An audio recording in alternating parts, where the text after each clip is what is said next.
Welcome to Positive Philter with your host, Philip Wilkerson, a podcast that focuses on friends, family, health, and career, with a little self-help along the way. Please join me in this journey for self-improvement, and I hope what I have to share will make you a better person, thus making the world a better place. I hope you enjoy the show. I hope you enjoy the show.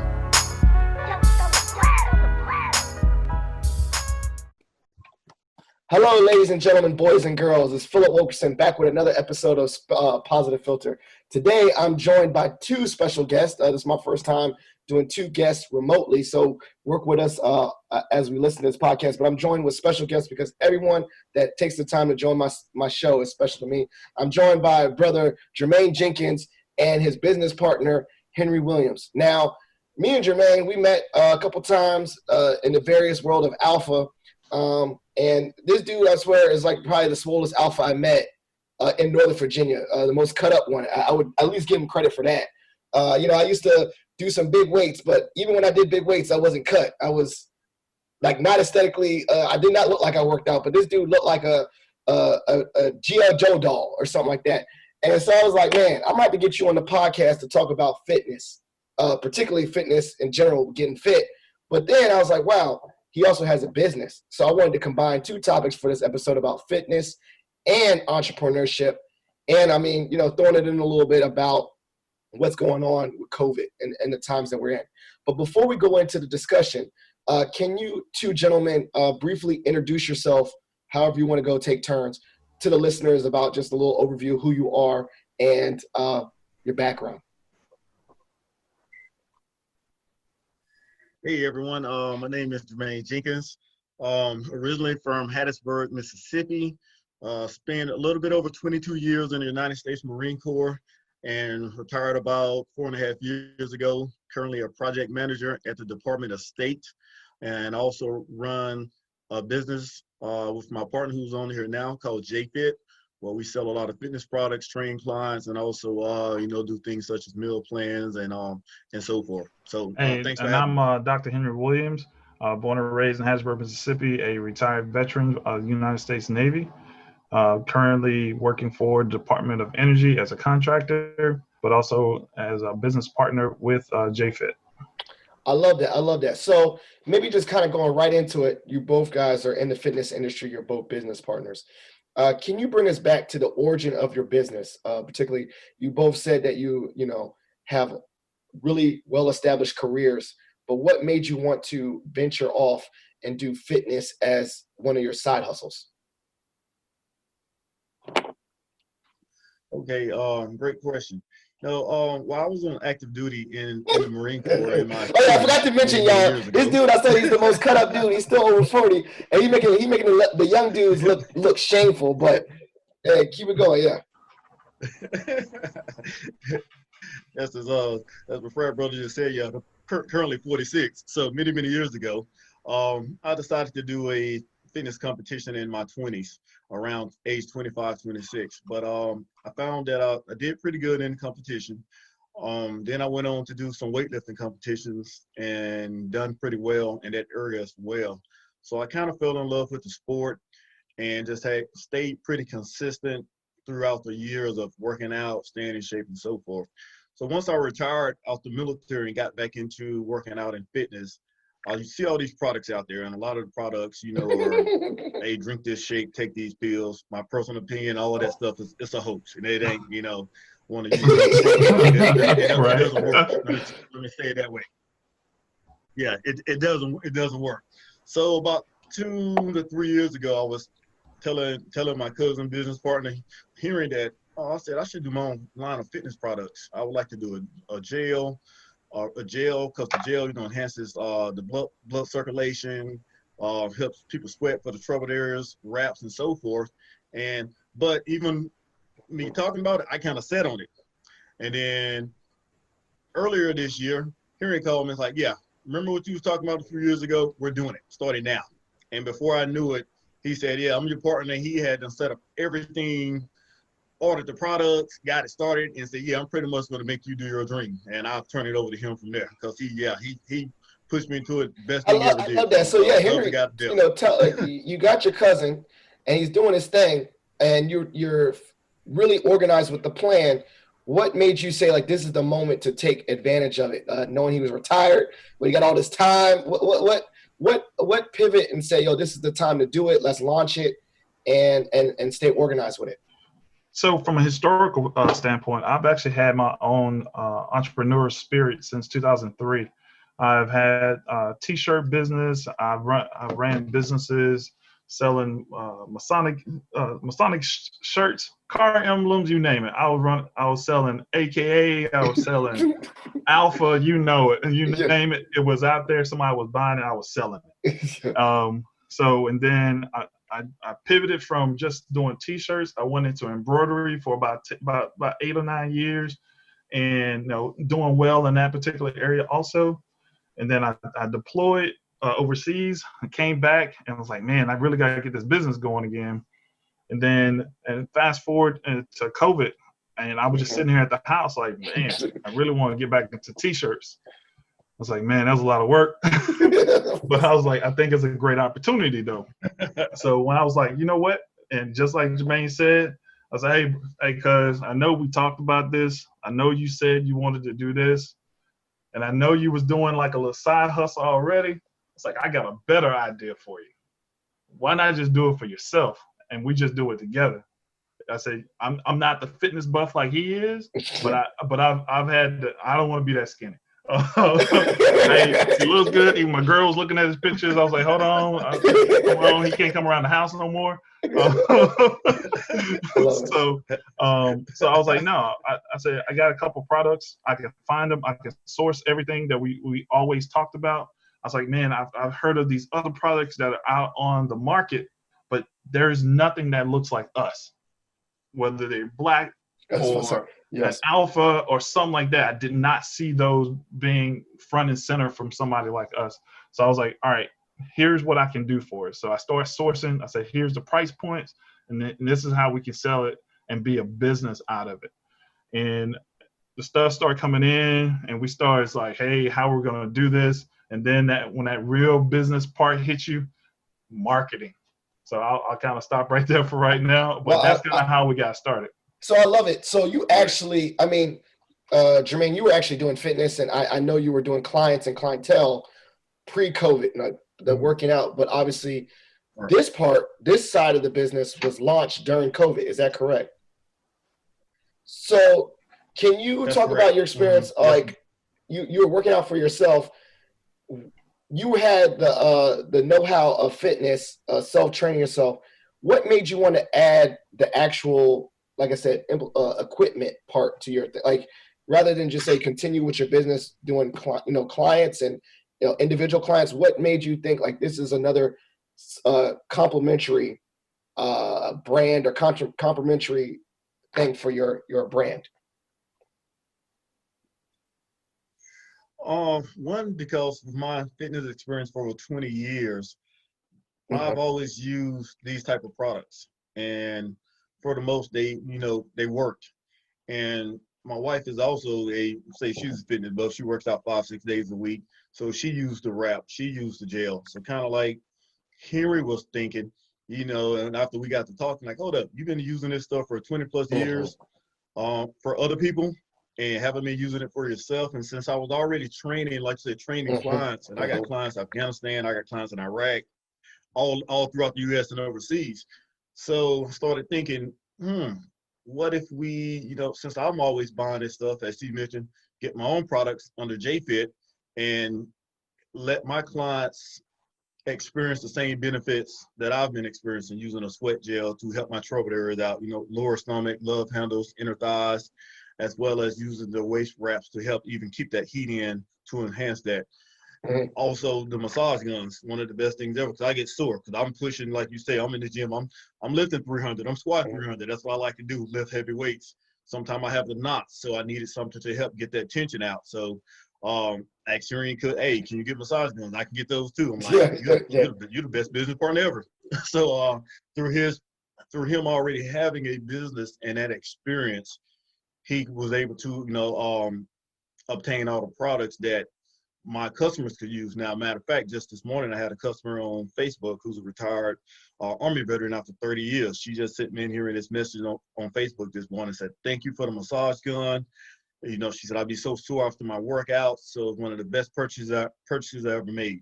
So that really makes Hearing Now feel good, because we get a lot of feedback from our clients that, hey, with the gel, I've lost 3 inches. One of the frat brother wives, she's the Delta.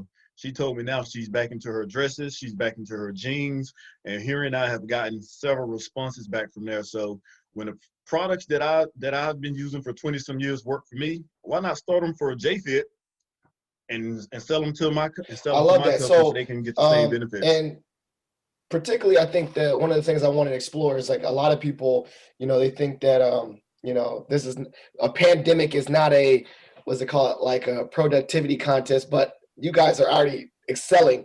You taking you know, obviously lemons and turn it to lemonade. What have been some of the challenges that you think, you know, especially with business or connecting with clients, particularly even with the personal training part, have you seen during COVID? You know, like, what obstacles have you seen with, you know, social distancing and all this that you know, have been atypical to the normal business relationships and things that you've done? Because I know probably a lot of it was meeting people and wheeling and dealing and a lot of person interaction. Like, how have you addressed those challenges? Yeah, here's one thing that you know, and that's a great question that's ironic. So right before COVID hit, around October, November, I was already thinking about investing into my own gym. So I took a lot of money. I mean, a lot of money, over 10K, I would say, and decided to make my own in-house gym. Why? Because my clients was picking up, business was picking up. So you know what? Let me just have my own gym at home as well. Let me invest into it, and I can start having a lot of my clients to come here, and I could train them at home in my own gym. So you're right. COVID hits, and then I take that hit in the face. I'm like, oh, so that's a lot of business. So I don't spend all of this money into this gym, and then COVID hits. Now my business takes a hit, because I'm like, well, I get all of these clients, and they could pretty much, I train them and it pays off the gym. Well, guess what? COVID is here now, so I can't train those clients and make that income to pay it off. So I just, you know, pay it off myself. So that was definitely an initial, you know, hit to the business up front. So of course I just got smart and started working more online, because what happened during COVID, people started gaining a lot of weight, and people started, hey man, I'm 10 pounds heavier. Hey Jermaine, I'm 15 pounds heavier. So where it worked out kind of for Hearing Now, our business took off online, where Iraq, Afghanistan, again, Germany, like I said, folks throughout just about all 50 states are now calling and asking for things during COVID. So when we took the hit, we're like, all right, how can we still get clients? So we had to start marketing on Facebook, Instagram, Twitter, to say, we're still here, and we can help you through an online workout. And we even started creating home style workouts that they can just do at home if they had no equipment, curling water jugs, curling a can of soup. So we got creative to make sure we were still able to make money. What I heard too from both of you guys have military experience at wide networks. So Henry, can you talk about, like, really, you know, tapping into your networks during this time? I know obviously networking is key in the business and entrepreneurship. Can you talk a little bit about, like, I got, like, having to really tap into your pre-existing networks to really support you with this new venture? Very good question. What I'll say there is, given that I've had businesses before, as soon as I made a couple posts on Facebook or social media, a few people who I had worked with 10 plus years ago, they sent me an inbox. It's like, hey, you back in business? Like, yeah, I'm back in business. Wow, what's up? Hey, I've been trying to find somebody who does work just as good as you do, but I haven't been able to find it. Can you do this? All right, send it to me. So they sent it to me. I was like, oh yeah, I knocked that out, no problem. And what happened was, that's the kind of business model I had. I could do things that most people didn't do, because a lot of people put a lot of time into making money other than making high quality products. So that's where I brought in, even into JFit, all of the years of experience making quality products. And that will follow you years and years and years, because the person I was talking to, now I may have hit a Facebook post here, a Facebook post there, but it's literally been more than 5 years since I really talked to them, and up until that time. But and then as soon as you kind of pick that wedge into one contact, they talk to somebody else. Then it starts to snowball out to more people, especially if you can get into a network of people like Jermaine. I know that many of his former Marine buddies that he knows hit him up and say, "Hey man, I know what you were doing back in the Marine Corps. You see, years of excellence even in doing that. Hey, what do you got going on? I know that you were doing all these competitions even when you was in Marine Corps. Hey, did you keep up?" Say, only thing he has to do just post a picture of his body. He's like, yep. I'm still like I was. I'm still tight like I was years ago. So don't get it twisted, right? So both of us have been able to tap into that particular part. So one of the biggest thing is trying to grab that market that you don't know, or the people who don't know that you're there. Yes. And what we found there was you have to be in people's faces almost every single day. Just like when we watch TV, and that's kind of where I got the idea from. I literally just said, "Jermaine, I'm gonna need you to post, dog. Bro, I need you to post. I need you to take the gel, put a video of yourself, just explaining what the product does, because I'm not the fit one, so he needs to be on. He needs to be the face of it, right?" And the very first day we made a post, everything has been going up since then. It's like that day he made a video about the gel and how to use it. With the demonstration, I think they saw one of his abs. I saw that video. I saw that video. He's like, I saw that video. One of the 10 that he got. I was about to say, man, hey, they got me. He at least got on the podcast, man. I ain't getting no jail, but he got me. I was like, man, I didn't get you on this podcast about fitness. I seen it, so the content was working. Yeah. The branding was working. So that part. So when we look at TV, guess what? You'll see an ad how many times in one show? You see it at least 3 or 4 times. Yeah. So in one show. So now we're just doing it once, twice a day. So just imagine and that's why we're here today, because what we wanted to see was, hey, we keep getting out there, doing the things that we are not used to doing, and you have to be uncomfortable doing stuff. Podcast is our first time, and I think, and if you're a business, you have to step out. Yes. That's one like how do you tap in? You got to step out and go and kind of get into an area where you're not comfortable, and that's one of the biggest things on being able to tap into different markets of people or in your networks. I love it. And so, hey, I'm quite honored. I didn't know this was your first podcast. Shout out to me. I'm just playing. But yes, sir. Yeah, hey, definitely appreciate you, brother. I appreciate you. So another presenting problem that came up to my, I seen the accomplishments. I seen, brother Jenkins doing multiple things. Very heavily involved in Alpha. Very heavily. How do you find the time to add a business to this? Family man. I know you're a family man.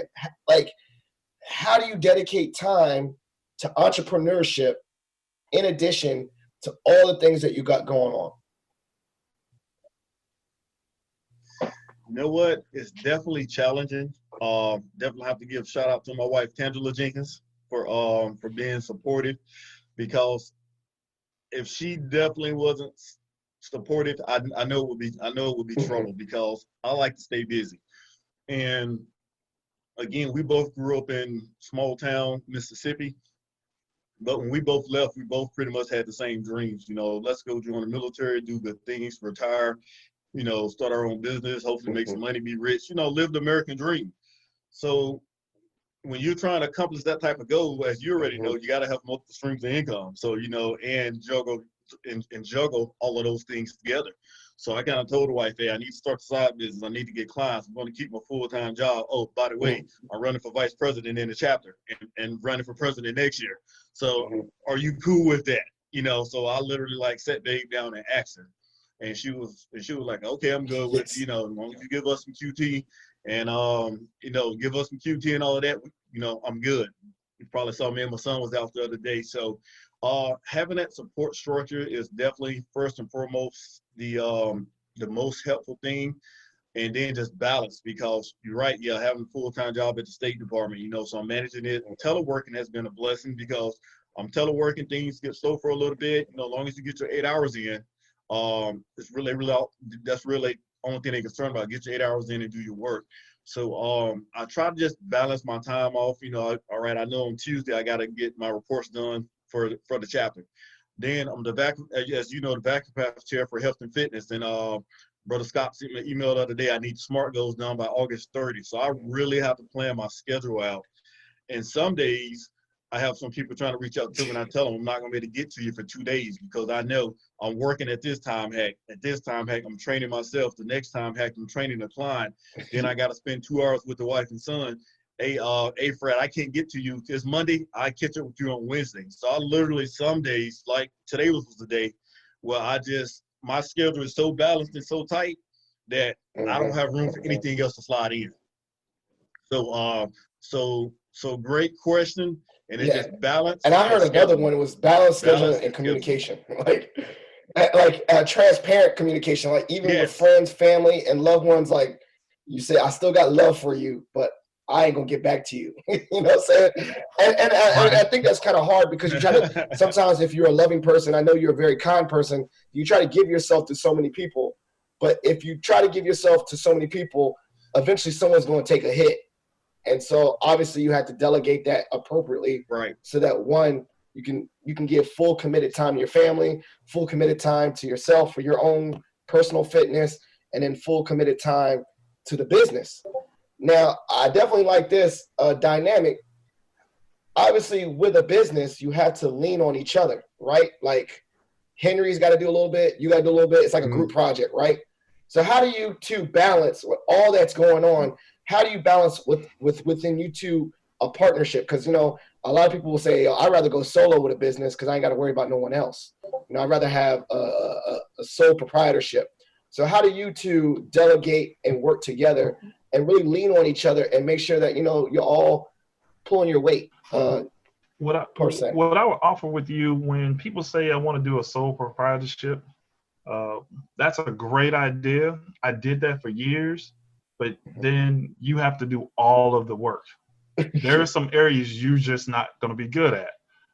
So any business, and I'll tell your listeners and anybody else, there's nothing that you can do by yourself. You have to have somebody, whether that's going to be a girlfriend that's helping you, or a close friend helping you. Somebody's going to have to help you, because you're just not going to know bookkeeping. You're not going to know the marketing piece. You're not. Many people who start business, they're just not that extrovert that can just go and talk to everybody. And if they are that extrovert, they may not be able to do the books.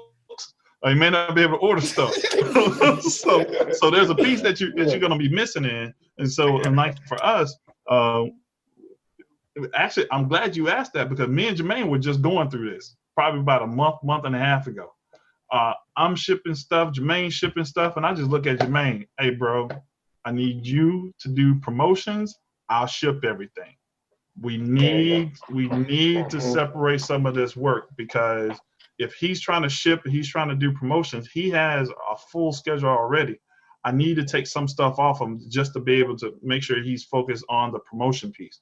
And I think everything is really leveled out because of that, in a way that he has more time to focus on his family and stick to promotions in at the same time, while he's either working out or helping a client at the exact same time. And then I'm in the background doing some of the marketing, or doing like you see my banner here, or and shipping stuff. So I have for me, I have a designated time that every day, between 3 and 5, I start packaging everything up for shipping, and I'm at the post office by 5 o'clock. So balancing of time and everything, that's one of the biggest things that's happened for me, because even though I get orders in all day, that's okay. I just see it, I let it go, because I got a window of time, and then the rest of the time I'm spending with my girl, sitting in a room with her watching TV or something like that. So there is a true balance, and when you're a sole proprietorship, you don't really get that as much. Not saying sole proprietorship is not beneficial, because you got to start somewhere, and then you start to learn from that aspect. So, yeah, go ahead. Yeah, Jermaine. Yeah, that's one. Yeah, and I'll say that's one thing that's the beauty of our partnership. And some people be like, man, you guys, I like you guys set up. So I said, yeah, Henry, you getting the products in. He's the operations manager. He runs all operations. He's great at it. Retired Navy officer, organized, and that gives me time, like to say, because I still got to work with the clients. I got to make their meal plan. I got to make their workout plan. I got to meet the clients after I don't work 8 hours. Then I get my workout in. So like he's saying, you busy, more hands-on with the clients, workout plans and all of that. So Henry taking care of the products. Of the products and the operations of the website and all. Oh yeah, it runs. I love that. So how do you obviously starting a business and working with other people, particularly people that you love, family, how do you delegate and keep it business? Like, this is business conversation, these are family conversations. What I'm saying is, like, you really try to keep those identities separate at a certain time. Like, a family picnic, right? You had a family barbecue. I don't want to talk about no shipping, nothing right now. I'm at the barbecue, like, how do you kind of really segment those or compartmentalize those identities, and specifically for your family relationship? Because, obviously, there's a lot of businesses out there with the families entwined with the business, and you know how that goes. Yeah, I think we do, and I'll let Henry chime in too on this. We do a pretty good job of keeping it within us, because I got a large family, which obviously Henry does as well, and love family to death, as love them to death, love them to life. But we yes, you can't have too many hands in a cookie jar. So we get some of the families that ask, hey, can you invest with us, do things with you? Well, we can't really do that now because we got our own thing going, and we do get the questions when we're both in Mississippi. We get the questions at the picnics and so forth, and it's just it's hard because family want to try to do business with you, but sometimes, as you mentioned, that can be tough. And I saw a lot of those businesses go bad. Henry and I pretty much got the same personality business-wise. He called me the nice guy. He's a little bit more stern. Hey, gotta be some kind of way, again, right? Works perfectly. Which again, works out perfectly. I'm the social butterfly. He's back there handling business. So we kind of handle it different with family, but we smart enough to know that, hey, we love you guys. We can work with you, but we ain't gonna discuss this at the picnic. Me and Henry kind of got this. I appreciate you guys trying to, assist us out. But I also have another question about business and family is, I sometimes get, I be doing stuff, right? And you're like, damn, can my family get on board and share my stuff on social media, or show me the love, like my own people? And then you're like, sending, like, just getting support. And so how do you balance that when you're like, I need some love from my own family, support, and in regards to social media or whatever, or just in general, like, just some, like, buying your products or whatever. Like, how do you, like, not get upset when you don't get the overt support as blatantly as you would like from, and not just say family, but close friends, people that you're like, dang, and then you get the support from random people that you don't even know. And you're like, dang, how these random people show me love, and as opposed to the people in my direct circle. So how do you balance that as an entrepreneur? For me, on that one, there's a meme running around Facebook, basically saying that there's more strangers looking for you to be successful than your own family. All right, you gotta realize, even though we have big families, we may have 2, 3, maybe 400 people in the family. There's 8 billion people on the earth. There's more clientele that's out there that's definitely looking for something. Only thing we have to do is make ourselves available. So when you start to really look at what the true dynamics are, it's not, your family may not be into what you're into. They may not be that advertiser. They may not be a marketer. They may not even post a lot. But those family members who do post a lot, you'll see where you get a lot of shares from there. I got a couple friends I know that share all the time. But Could it be more? Yeah, it could be more. But maybe it's something that so instead of worrying about what they're doing, maybe it's something we're missing that's not enticing them to do it. So you may have to come up with innovative ways to entice people to help you out, whatever way that is for you in your business. But there's many different strategies that have been able to help to get the marketing piece or getting people to share stuff out to be a little bit better. I like that. Yeah, that's good. So what about and this is another like obviously business question. For a new entrepreneur, right? Especially during COVID, what are some tips that you would tell someone launching something for the first time? Obviously you guys are experienced entrepreneurs pre-COVID, but what are some things that you would suggest to someone? I'm really excited. I want to start something new. What would you talk to someone in that situation? What tips would you give them? For me, I would tell them, one, know your product. Know if America is going to be interested in your product. And if it seems to be, because that's one thing that me and Henry did. We looked at the product. Well, again, I've been using the products for 20 years. Knew from research, so research is that keyword that America will be interested in the product. And so once we knew that piece was solid, I would give to the entrepreneur, research your product, make sure you know it, make sure you know people want it. And second, and the other thing is, make sure you know how you're going to market that product. You got to know how you're going to get that product some attention. And you have to, how are you going to sell why do I need your product? You got to be ready to, that entrepreneur needs to know what, how they're going to convince the buyer, to buy their product. Where is the why?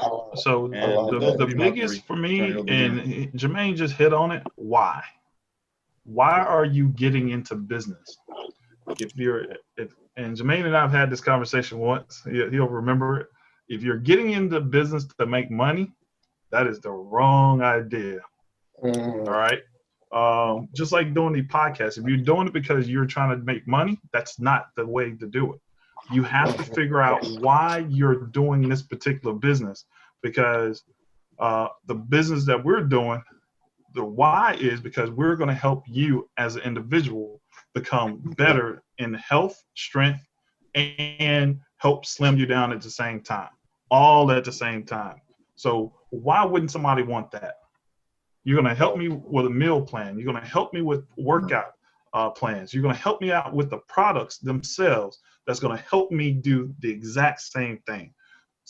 And massage gun is going to help you recover faster from all the stuff we just asked you to do in the workout. So once you get that why factor in there, that's going to help maintain. That's going to help you stay up late at night, trying to find the next product to try to increase your revenue, but also reduce any type of expenses at the same time.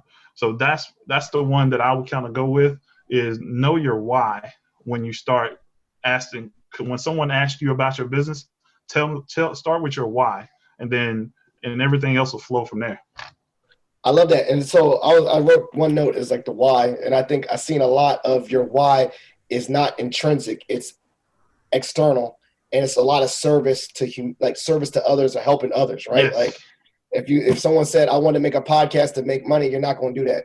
But the why for me for podcasting was I wanted to share a message. I wanted to connect with other people. Exactly. Blah, blah, blah, blah, serve, whatever. So it's a lot of service aspect. Yes. But coming down to it with the research part, and you said, how I need to find out what America needs.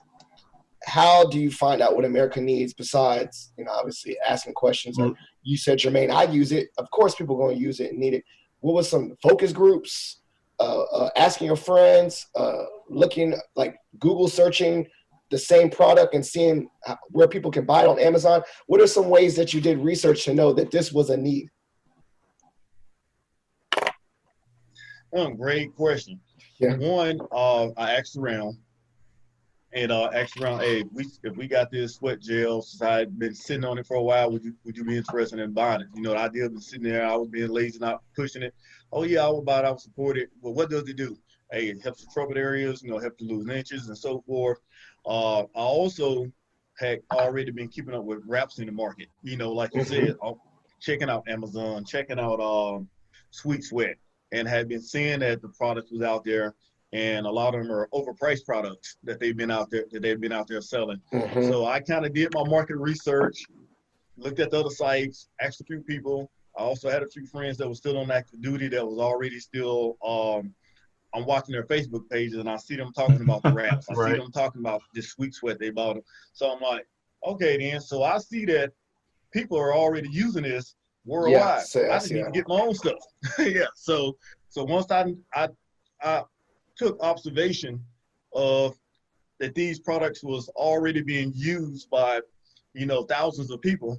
Okay, now it's just time to transition into JFit. So yeah, we pretty much had about 2 years of kind of CMEC watching, and I would call it research. And I remember hearing that. I'm seeing people buying these wraps, they buying this gel, and they buying this, and they buying this, and you know, hearing that, like, I love that. What are we waiting But on? one thing I'll add to that is that anytime, even though there's other businesses that are selling waist wraps, why would they come to our product than the other product? Our product is better in that it provides more of that, because now that product, yeah, you can go find that in that particular store, but how long will you have it before you have to replace it?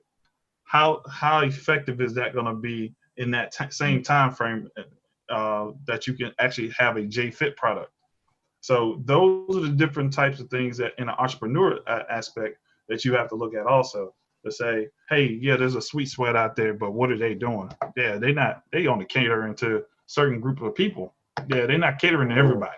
So that's where you, even with your podcast, hey, you can get your niche, because you just got to figure out where the other competition is not catering to. And so we decided, instead of catering to a more affluent target, we came down. It's like, all right, they got this big one. We're gonna make 2 different sizes where everybody can afford the smaller size and still be beneficial as everybody else. I was also about to say, you said it, target audience. Yes. Target people. I ain't gonna lie. I see on Instagram, particularly a lot of Black people, right? So we're serving to the communities of similar identities as ourselves. Yes. I would like to think that a lot of my listeners are, you know, across different diversities. But if I really did a demographics, it's probably Northern Virginia people and mainly Black males. I don't know. I think I would just throw that out there as what I think. So how do you break into selling products to outside of your self identities? You know what I'm saying? Like, I know the audience that listens to my podcast will probably primarily educators or people that are alphas, because I'm sharing it with my alpha friends, or I'm sharing it with, you know, I think other Black males. I do a lot of topics. I talk about my Blackness and things like that in the podcast. But how do I kind of, for me or just for other entrepreneurs, how do you sell something while you're focusing on a niche such as your identity, but you sell it to a wider range, universal audience at the same time? Yeah, that's been something we have talked about recently, because most of our customers are African American, and it will be nice to sell to other customers. And both of us being from Mississippi, we were just recently talking that I don't think none of our white classmates have purchased anything since Here and I started the business. Now, Here and I have went back to our school and have done scholarships. We've went back and done mentorship programs. Now, some of our classmates are school teachers still at our high school. So we went back to our schools and have given back over the years consistently. But you would think that, kind of like you asked earlier, with friends and close family, somebody who would support your business, just one of them will buy a wrap, a gel. The gel is $12. But amazingly, as you ask, none of our classmates that are white have really try to support our business at all, which you kind of find interesting. So when we left Mississippi after we had our vendor day, we was thinking the same thing that, I want to start getting into the other communities. So we're actually coming up with the plan right now. I'm actually, we got one white guy in Mississippi that wants to, loves us. Bought some shirts, said he's going to help us out. The gym I go to is white owned, so I'm going to ask them if they want to carry our products. And basically, I think what my plan is, I'm just going to have to go after business. Just go action. There's really nowhere around it, because I think if you don't approach some of the white men and women, they won't say nothing to you. So you literally just got to have your stuff together and go to them and have a nice elevator pitch or that elevator speech ready to rock and roll. And you might want to be able to sell it in 60 seconds. That's going to be our way going forward, because we are different trying markets. to get into obviously, that and at the same time, you want to hold true to your ideals and not like cater. Like, I'm not going to change myself and who I am to cater to get into another market. I just want to present it to another market. And that's and same with my podcast. Like, I'm not going to switch up and what I talk about on this platform to cater to a separate audience outside. But I do want to, as you said, present it at least, present it. But at the end of the day, I'm still going to hold true to my core values and core principles. I don't know, is that balance, right? That balance of exposure to outside or different people, but at the same time, not conforming or not assimilating to fit people that are, different. I don't know if that makes sense. I know it kind of, this is one of those things where I'm like thinking out loud while I'm recording this podcast. But it's like one of those things where it's like, for instance, like I know a lot of people when they start businesses, they have, who are your demographics, right? And I feel like sometimes that's very limiting. Like, who is your podcast audience? And I was like, I don't know, because I did a couple contests, and I was like, anyone that want to listen. But then they're like, no, really, who is it? Oh, okay, 20 to 45, adults with kids or something like that. And I was like, but why can't a younger audience listen a couple times, or an older, like, I know who my target audience is, but I still want to make it at least universal too at the same time. I don't know. Right, makes sense. So I got one more question. So right now, Henry, are you up here in VA, or are you working in or somewhere? Are you in another state? I'm actually in Maryland. Okay, so you're close enough. I was about to say, how is it working together across a distance? But obviously, we're all working across a distance. What is, in regards to your communication, that little meme that says this could have been an email? You know what I'm saying? Like this conversation, this meeting could have been an email. So with your busy schedules, especially as entrepreneurs, how do you delegate, which is something like, we really need to sit down and have a real powwow together, or like, let's just hit me with a quick text? How do you do that as an entrepreneur? So I'll start with this one. So for that, when we actually started in April. I started ordering everything. We had the conversation.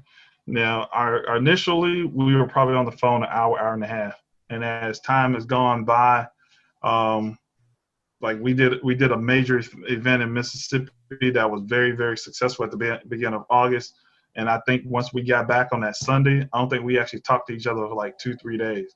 It's like, hey, we enrolled in the car together all the way to Mississippi. We worked all for 2-3 days together, and we rode all the way back. It's like, hey, I think we need, it's kind of like an affair type thing. Hey, we need some separation time.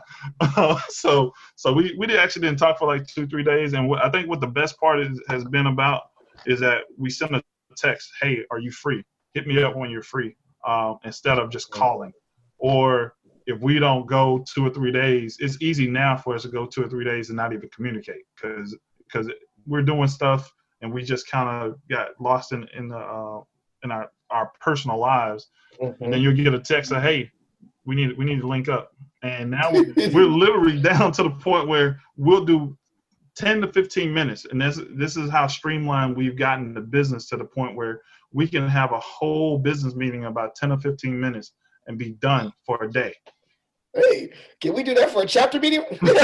Hey. 15 minutes. I used to run my Masonic meetings. I could do it in an hour, be done. Yeah, it's like, dang, that's pretty efficient. I mean, I think that obviously also shows the level of trust and responsibility that you have for each other, get stuff done, and also, delegation of task, that you built that efficiency. But I mean, it's hard to, because I feel like sometimes I ain't gonna lie, I miss the nonverbals of an in-person meeting, that I kind of get lost in Zoom or phone calls, just seeing someone's face, like what they're saying. And they're like, I'll read the room. Like if you say an idea and you see people roll their eyes or something, like, oh, no one's feeling that. Like there's so much communication that's lost. Like, and I think it's hard. And I think that's one of the another presenting problems, is that a lot, I mean, even in the Zoom call, the humor and laugh, it's still different than being in person with people. I don't know. I'm just a super extrovert, so I can't take this no more. Right. Well, it's just like I'm sitting here talking to you right now, and Jermaine could easily be on mute, and next thing you know, he's saying something. It's like, hold on. If he was in chapter meeting, it's like, hey, I can hear you. You're interrupting us. What are you doing? Yes. Right. So this is a great episode. Right. I lied and said that the next one of the sections was shout outs and plugs, but I had a random part that I always throw in every episode. I call it shot for shot, where I get to ask you a random question. You ask me a random question. So we have 3 people. What I'll do is I'll ask a question that both of you guys answer. And then Henry, you ask the question that both me and Jermaine will answer. And Jermaine, you ask the question that both me and Henry answer. So who wants to go first in this little triad that we have here? Yeah. All right, what's the question we both got to answer? I'll go first. All right. The question you guys answer, for the people out there that are listening, what would be your definition of success? Because there are so many definitions out there. What would be your definition of success? All right, so my elevator one is success, right? I like the quote, I don't know, like the one by Teddy Roosevelt about like the critic is on the sideline, but it's really the person that's in the arena. You know what I'm saying? Like the one that's really, marred and bloody and all that, that's really doing stuff. And so my vision of success is not really built off obtaining tangible goals, but it's like legit trying, being in the arena, and like failure or not failure, you did stuff. Like you did it, or you actually tried. Now that's some participation award tried, like hand clap, like you tried. Now I'm talking about like, even if you failed, but you really gave it passion and effort and failed, or passion and effort and succeeded. I feel like that's success. Now tangibly, it'd be good that like you tried and you blood, sweat, and tears, and you got tangible outcomes that measured, that you can really say I did it. But I think at the end of the day, especially with things that scare you, like you said, the podcast scares people. It's like getting in the arena and doing stuff, and you're doing things that you didn't think you could do, and you did it anyway. Like you faced it anyway. I feel like that's successful. Like doing things that scare you, like legit scare you, and looking it right in the face and still doing it, or trying at least. That's my quick little summary of success, and for today. So my definition of success, he kind of touched on it toward the end there, where what looks like a failure to one person may have been thousands of miles of travel that no one ever saw. Because like, just like me having, for example, like for me, people say, oh man, you're successful because you have a doctorate. Yeah, okay. So because you have a doctorate doesn't mean you're successful. You've obtained some stuff. You've gotten to a pinnacle in this particular area, but the real work, once you get to that level, that's when the work really starts. It's just like, and people don't realize, even in business, you can grow to a certain point. You were successful up to a point. So it's like, hey, this is what success looks like. You got a car, you got the beautiful wife, you have the great kids and everything, but you may once you get to that success level, you may be at the beginning of the next level. So don't look at success as being a end point. Success is going to be, once you get to a point, that may be the bottom of the next rung that you have to travel on. I love it. All right. All right, so you want to go, Henry, for us? The question for both of us to answer. Or you want me to go next? Okay. I wasn't prepared for this, so this is gonna be an interesting question. Yeah, I love it. So, hey, actually, I'm not married. The two of you are, or you have rings on. For the listeners out there, how have you really managed to be in a marriage or a real deep relationship and be able to still be successful, quote unquote, successful, and do what you're doing either in business or doing like your podcast? I was about to say, you kind of hit on it, support and communication and buy-in. Like I told Jermaine the other day, All right. I think my wife was not a fan of Alpha for a very long time because, I was out of the house for a very significant amount of time, and I had to convince her that this was something important to me. And so I had to be very, it's a lot of communication.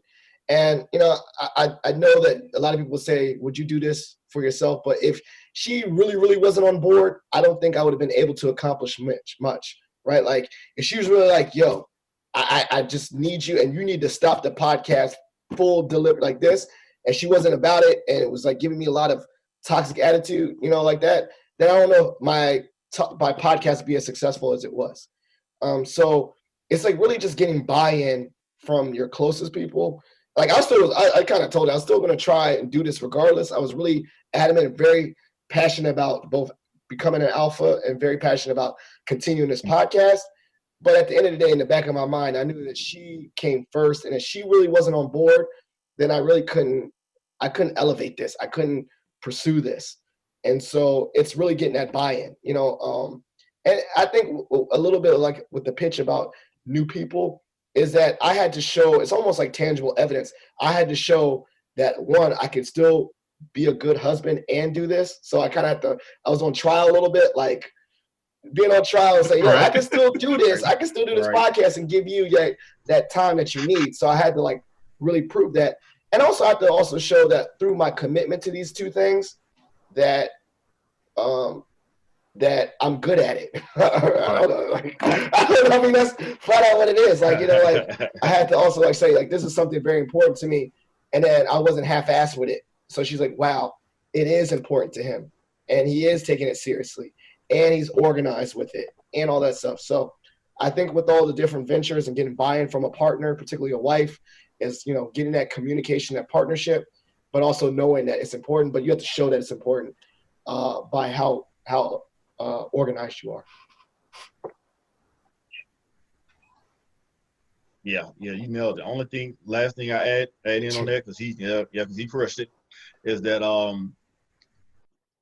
I try to get my wife involved with some things. Like I got a photo shoot next weekend for the business for JFit. So I got one of my buddies who's in the Marine Corps. He's a photographer now. He's gonna come do the photo shoot. Babe, you work out. Why don't you come put on a JFit shirt, some spandex, make some hair fancy, and take some pictures with me. So it's kind of like you said. That's that buy-in, and that's also you can get a piece of this pie if you want to. So so making them feel like they are a part of Alpha, they are a part of the podcast, they are a part of JFit, and they feeling okay. Then I'm kind of I ain't fully on the team, but I got a piece of that pie. Yeah. Oh yeah, you good.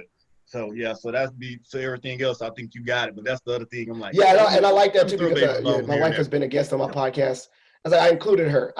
Because, like I said, if it's really important, but it's also a part of your identity, you include, like it's not totally isolated. Like, it's not completely separate. Like nothing I've done. And when I used to do powerlifting, obviously she didn't lift or anything, but she would come to my meets, so it's like inclusion. I think that's one of the big ways to get buy-in. Yeah, all right. And for me, my girlfriend, she is the no or no go for products. I'm like, hey, what do you think about this? No, I don't like that. I don't even present it to Jermaine. So that's my part. So shout out to her. So she the focus group right there. Yeah. So I got my question for you guys. Speaking, manifestation, or obviously this podcast is gonna come out sometime in October. I got it scheduled out. But 2020 this is a crazy year. But regardless of this craziness, what is one thing you say, I speak it into existence, I'm going to get this done before the ball drops and it's 2021? What is one tangible goal that you're going to speak to existence, and obviously speaking on a podcast, that you really want to get done before this year's over? For me, if it's the one thing, that would be to help Henry to expand the business. One big major thing we're trying to do now, we have another big vendor day in Mississippi. We're planning for December 5th. So we want to expand to Gold's Gym. We want to expand to Planet Fitness. So my one big thing is to assist my partner in expanding. And it's funny, because that is one of our goals that we're going to get this done before the year is out. So expansion of the Mississippi. That's definitely my number one goal. What about some vendor? You gonna get some vendor days in here in VA? Yes, and going to that. Hopefully so. I got the number at the Gold's Gym with our here. I've met with a few of the people there, so waiting to hear back from them. Got a guy I reached out to, followed up with him a few days ago in South Carolina. He asked us if this gym could carry the products, and we got one guy in Mississippi now who owns his own gym. You got the plug in Mississippi. Okay. Yeah, and we also going to bring on another frat brother who's looking to expand into Louisiana. All right. And so, Henry, obviously that's the combined goal for both of you guys, but do you have a separate one for the end of the year? Well, so mine is to actually complete my second doctorate this year. Oh, God. Yeah. I know, right? Jeez, did credits roll over so you can do it together? The business kind of slowed it down because I really put everything into the business, and I think that's why we're where we are today. That's amazing. And I'll be finishing my doctorate in December. So what was your first doctorate in? What's your first doctorate? My first doctorate is in cybersecurity. That's focused in, and then my second one would be a PhD in technology. Lord. All right. Well, I took one class before COVID and it whooped my butt, and I had to reassess. And when I say one class, one doctorate level class, I don't know. I mean, it'd be cool to be called Dr. Phil or whatever, for the jokes. but hey, man, shout out to you, man. Hey, link up with me. I guarantee you I can get you through the process. Oh, man, I'm working on it. So, hey, I'm going to have to connect. We're going to have to connect after this. So, gentlemen, this has been a pleasure. I threw that wrench in you, and I love that little sidebar about the passion and success. And so, this is the part of the show called Shout Outs and Plugs. So, obviously, you get to show some love to anyone you want to show love to. If whatever, mom, dad, friends, I don't care. And then I want you to give some real tangible plugs, as in where the listeners can follow up with you, learn what you're doing. I see, plug your business, your website, which I'll put in the show notes so that people who listen to this episode can click on those links and follow up with you. So I'll keep my mouth shut. I don't know how order you want to do this, but shout outs and plugs. All right, I'll go ahead and go first. Major shout outs again. Want to give a shout out to you first and foremost for having us here. So definitely appreciate it. Appreciate that, Frat. So thank you again for taking the time out your busy schedule to have us. Second, definitely business partner again here at Williams. Wife Jermaine Jenkins, brother Fred Scott, our district director for Vacapath, who's been great leader and so forth that I've been able to work closely with. And as far as the following us on Facebook, you can follow me at Fit Scholar, just like it sounds, Fit Space Scholar on Facebook. And for Instagram, it's Jermaine J2 Fitness. That's Jermaine J2 Fitness on Instagram. And definitely appreciate the support out there. And last but not least, the brothers of Alpha Phi Alpha Fraternity Incorporated has been very supportive of the business. Brothers have been purchasing stuff every week, so every week, if not every day, there's an alpha on the website buying something, consistently for like the last 5 to 6 months. The brothers have been showing mad love. So big shout out to all the brothers and Alpha Phi Alpha Fraternity Incorporated. Love you. And my man Antonio, I saw him he got swole. I mean, he was already big and swole, but he's really taking his fitness to the next level. And I saw him with your rap too. Yes. Yeah, shout out to him. All right, Henry, shout out some plugs for you, bro. All right. Hey, I want to give a shout out to you. For my first time being on a podcast, it was actually a wonderful time. Definitely appreciate you, brother. Thank you to Jermaine for continuing to push for JFit and expanding it. Big shout out to to all the bros in Alpha Phi Alpha Fraternity Incorporated, because without you, we would not be where we are today with your purchases and also your sharing with your family and friends. I want to give a shout out to my girlfriend, Darlise Hyman, been very, very supportive in what we're doing. And I also want to give a shout out to my son, who is in the Air Force right now, actually getting deployed overseas. He hit me up the other day telling me, hey, my phone's going to get turned off just in case you're trying to reach out to me. And actually, to all your listeners and everybody who wants to be an entrepreneur, step out there on faith, be consistent with your message, because with your message of who you are is gonna actually show through your products, and then people are gonna resonate with you and your why and what you're doing with the business, and you will be very, very successful on the other end of it. I love it. And obviously the website, you got it right there.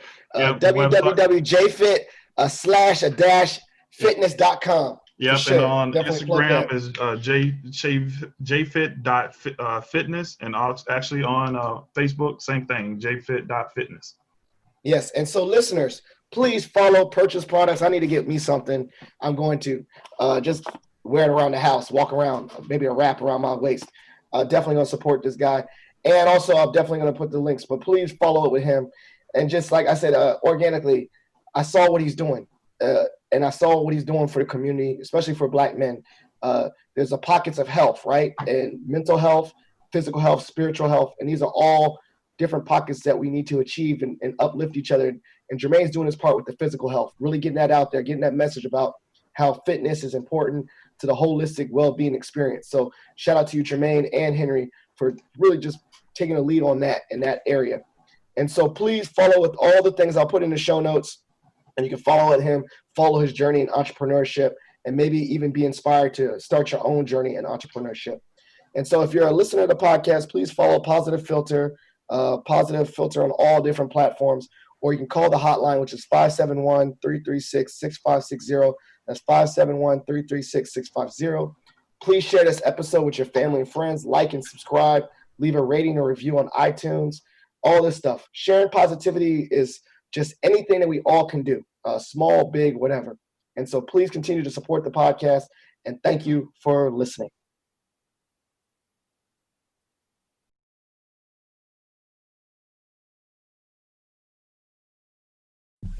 Thank you for listening to Positive Philter, a podcast that focuses on family, friends, career, with a little self-help along the way.